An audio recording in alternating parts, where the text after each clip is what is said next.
Bore da. Mae'n teimlo'n wahanol, dydy, bod mewn lle gwahanol, ond eto, da ni'n gwybod, da ni ddim just yma yn mewn lle gwahanol, yn gwneud rhywbeth gwahanol, da ni'n gwneud yr un peth yn dydan, sef addoli Duw. A mewn un ystyr sy'n os lle da ni yn cael addoli Duw gyda yn gilydd. Na ni. Gadewch mi gychwyn trwy ddarllen chydig o adnodau o Cynta Samuel. Cynta Samuel. O'n i darllen bore yma, a y cefndir i'r darn ydy mae yr Israeliad, maen nhw wedi mynd i ymladd yn erbyn y Philistiaid ac wedi colli. Ac wedi colli arch y cyfamod.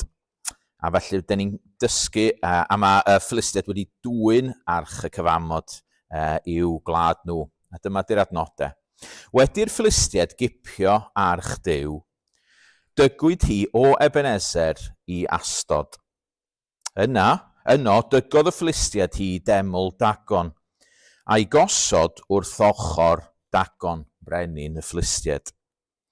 Pan gododd yr Asdodiaid fore tranoeth, gwelsant Dagon wedi syrthio i lawr ar ei wyneb o flaen arch yr arglwydd. Yna codasant Dagon a roi nôl yn ei le. Bore tranoeth wedi iddynt godi, gwelsant Dagon wedi syrthio i lawr ar ei wyneb o flaen arch yr arglwydd, a phen a dwy law Dagon ar y trothwy wedi ei torri ffwrdd, a dim ond corff Dagon ar ôl ganddo. Dewch ni weddio.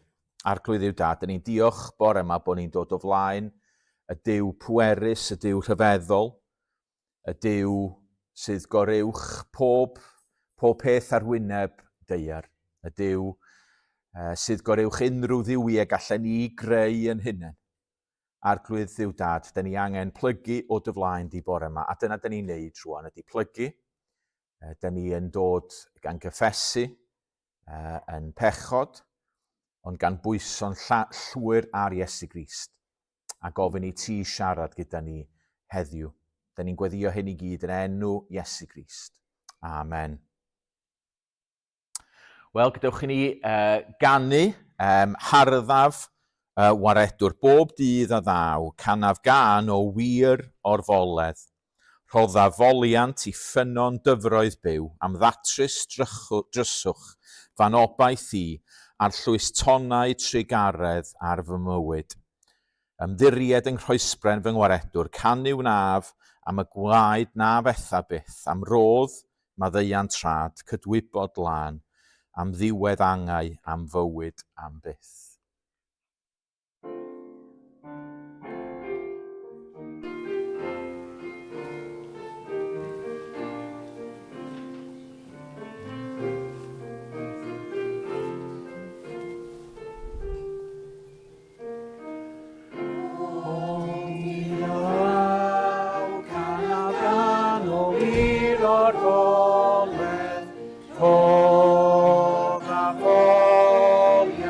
Ffynon dyfroedd byw, am ddatrys dryswch fan obaith i, a'r llwys tonnau trigaredd ar glywyd. Ymddiried a fy nghoesben fy ngwaredwr, canu wnaf am y gwaed na fetha byth, am rodd maddeuant trad, cydwybod lan, am ddiwedd angau, am fywyd am byth. Harddaf waredwr,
Gwych.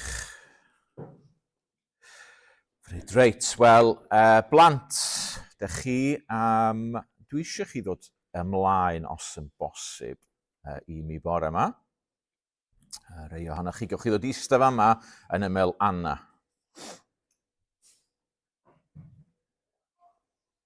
Gwych. Iawn. Yna ddwy gader arall yma yna. Fydrwn ni gael mwy o gadeiriau medrwn. Ti'n oce fan'na? Na te.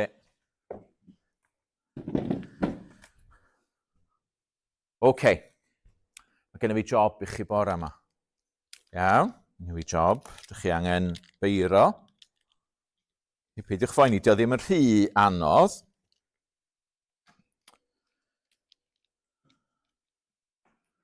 Ni. A mae gen i ddarn o bapur. Iawn. A be dwi eisiau chi wneud ydy, dwi eisiau chi wneud llun o'r haul.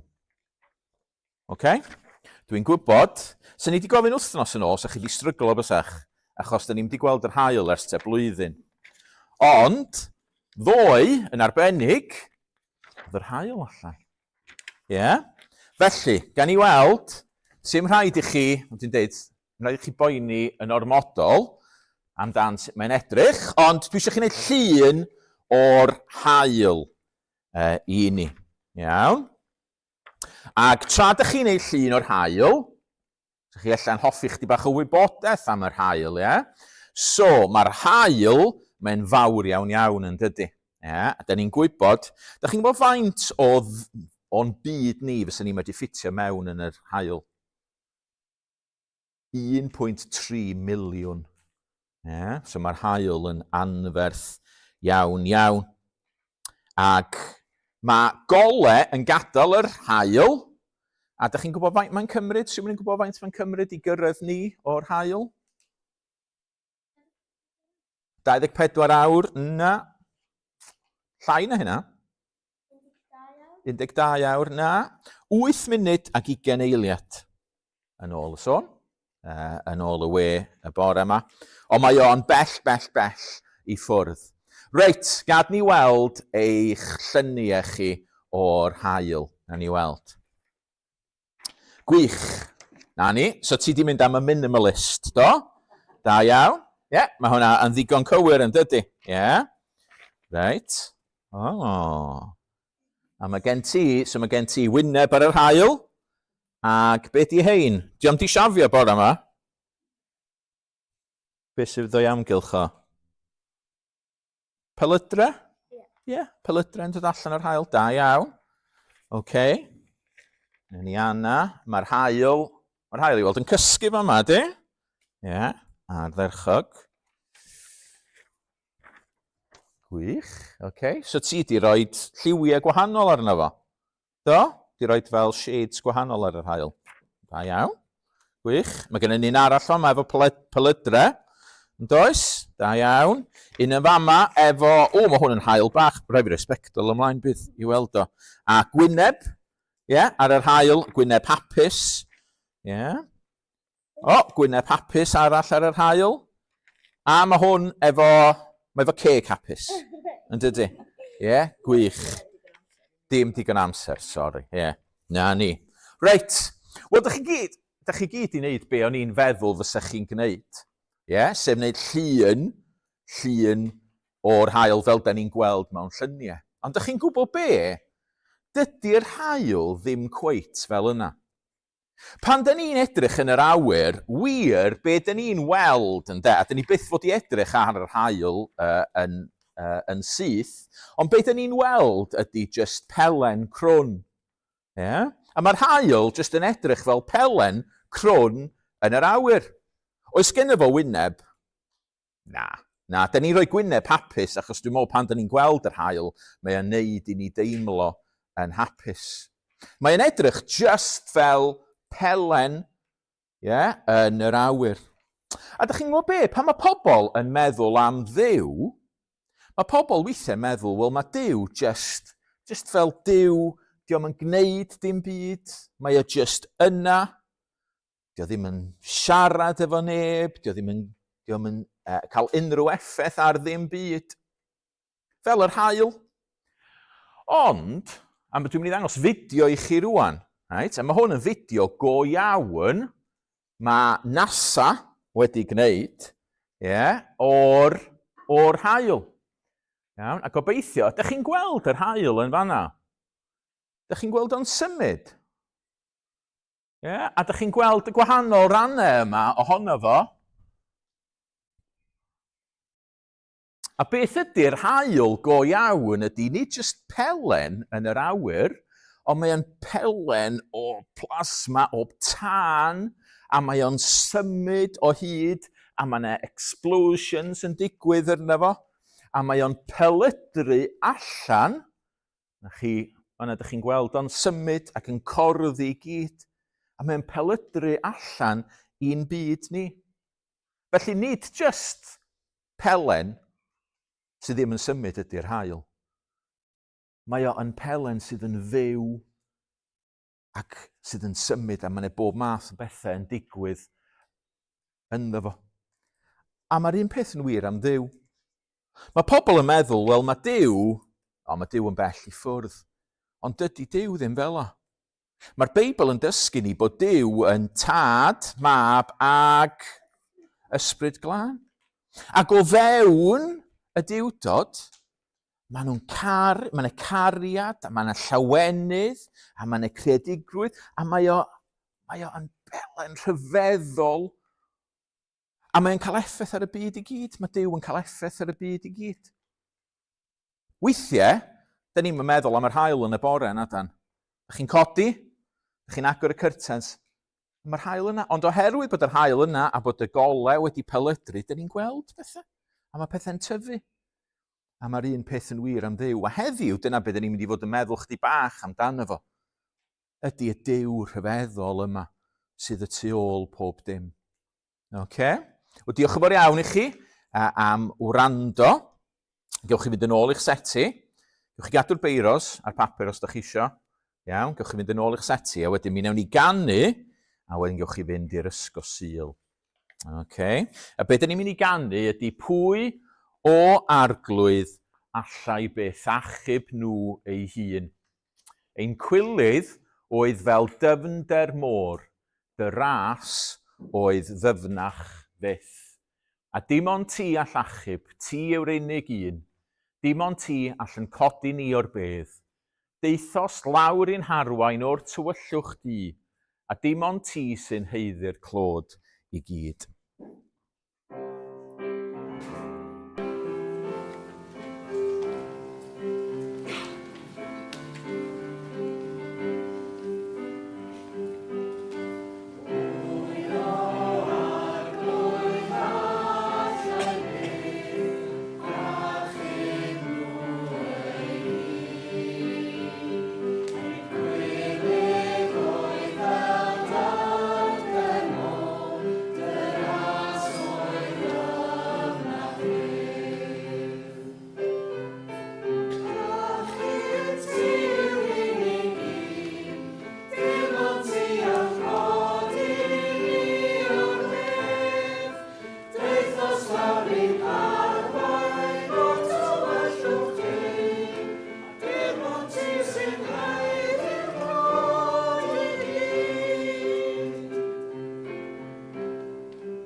Wel, os nawn ni droi at darlleniad, sef Ioan 15.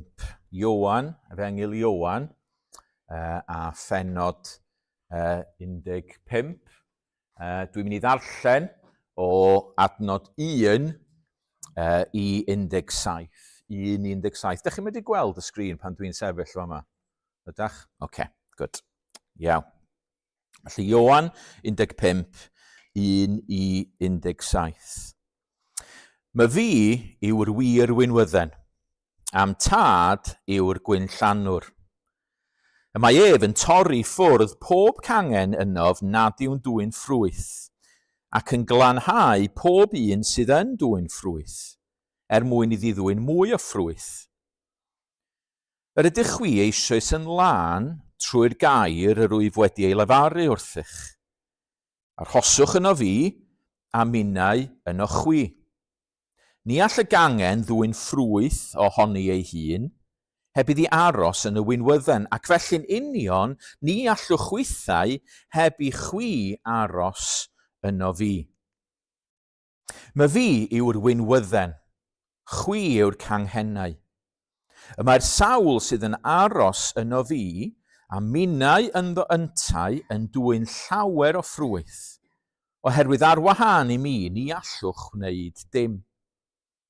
Os na bydd rhywun yn aros yno fi, caiff ei daflu ffwrdd fel y gangen ddiffrwyth ac fe wywa.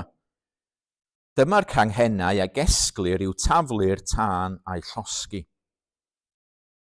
Os arhoswch yno fi, ac os eris fy ngeiriau yno chwi, gofynnwch am beth a fynnwch, ac fe'i rhoddir i chwi. Dyma sut y gogoneddir fy nhad. Trwy chwi ddwy'n llawer o ffrwyth a bod yn ddisgyblion i mi. Fel y mae'r tad wedi fy ngharu i, yr wyf innau wedi eich caru chwi.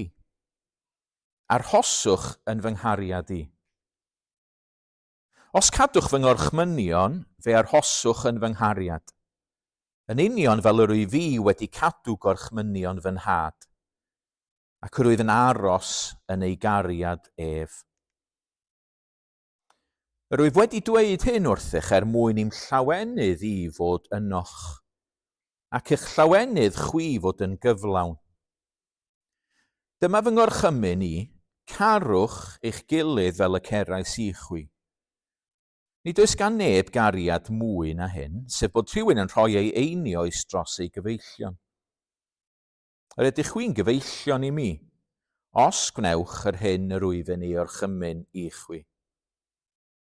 Nid wyf mwyach yn eich galw yn weision, oherwydd nid yw'r gwas yn gwybod beth y mae ei feistr yn ei wneud. Yr wyf wedi eich galw yn gyfeillion, oherwydd yr wyf wedi gwneud yn hysbys i chwi bob peth a glywais gan fy nhad. Nid chwi am dewisiodd i, ond my fi a'ch dewisiodd chwi, a'ch penodi fynd allan a dwyn ffrwyth, ffrwyth sy'n aros. Ac yna fe rydd y tad i chwi beth bynnag a fynnwch ganddo yn fy enw i. Dyma'r gorchymyn yr wyf yn ei roi i chwi, carwch eich gilydd. Gadewch ni weddio. O Arglwydd Dduw Dad, dyn ni yn diolch i ti bod gyda ni gofnod o'r geiriau yma rwan. Y geiriau nath yn harglwydd ni ei ddweud 2000 o flynyddoedd yn ôl. Y geiriau y gnath o siarad gyda y disgyblion wrth iddo fo wynebu dyddiau olaf cyn y groes. Arglwydd Dduw Dad, dyn ni'n diolch i ti am yr addewidion rhyfeddol sydd yn y geiriau yma. Dyn ni'n diolch i ti am y doethineb rhyfeddol sydd yma. Dyn ni'n diolch i ti fel maen nhw'n dangos i ni pwy wyt ti. Dy fod ti yn dduw, yn dad, mab ac ysbryd glân, dy fod ti yn caru, dy fod ti yn gweithredu, fod yr arglwydd Iesu wedi ufuddhau ac wedi cadw yr gorchmynion i gyd, ac wedi mynd i'r groes trosto ni. Dad, dyn ni'n diolch i ti. Da ni'n diolch bore yma, mae dyna ydy yr unig sail yn bod ni yma. Da, dyna di'n unig sail ni wrth i ni alw arna ti. Da ni ddim yn pwyso arna ni'n hunain. Da ni ddim yn pwyso ar be da ni wedi wneud. Da ni'n gwybod yn sicr fedrwn ni ddim pwyso ar yn cymeriad ni, neu ar yr ffordd da ni wedi byw yn ystod yr wythnos diwethaf. Da ni methu hyd yn oed pwyso ar yr hyn da ni'n gredu. Da ni'n pwyso ar berson Iesu Grist. Ac ar yr hyn wnaeth o ar y groes trosto ni. A'i ffaith i fod o rwan yn y nefoedd, yn eiriol trosto ni.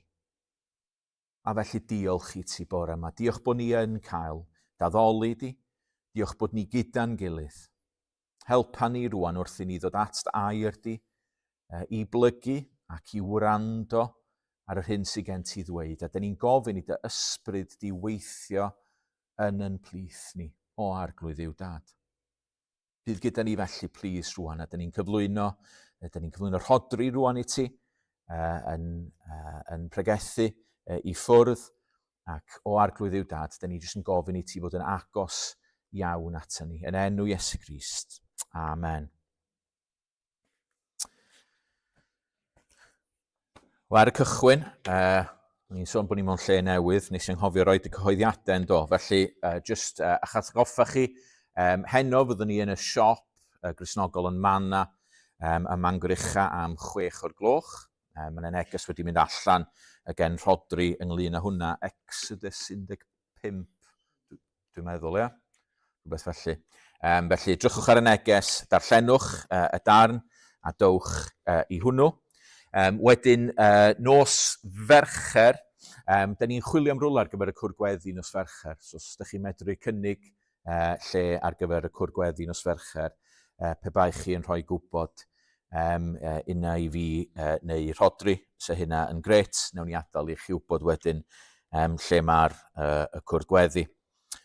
Wedyn, does na ddim clybiau nos Wener, os da ni wedi cael rei, ond wythnos nesaf, fyddwn ni yn ôl efo'n gilydd, dwi'n yn gwybod lle. Efallai fama, da ni yn trio fama allan, achos mae yna rhai adegau lle dydy neuadd reichel ddim ar gael, a felly, sa'n dda gwybod beth ydych chi feddwl o fama, ond mae'n debyg yn yna fama neu reichel fyddwn ni yr wythnos nesaf. A cofiwch heno hefyd, mae dad yn pregethu yn Rhosneigr, dwi yn Talsarna hefyd, byddwn ni'n ddiolchgar o'ch gweddi chi. Iawn, wel mi ganwn ni, mi nawn ni barhau addoli Duw gyda'n gilydd trwy ganu fy Iesu yw fy niw.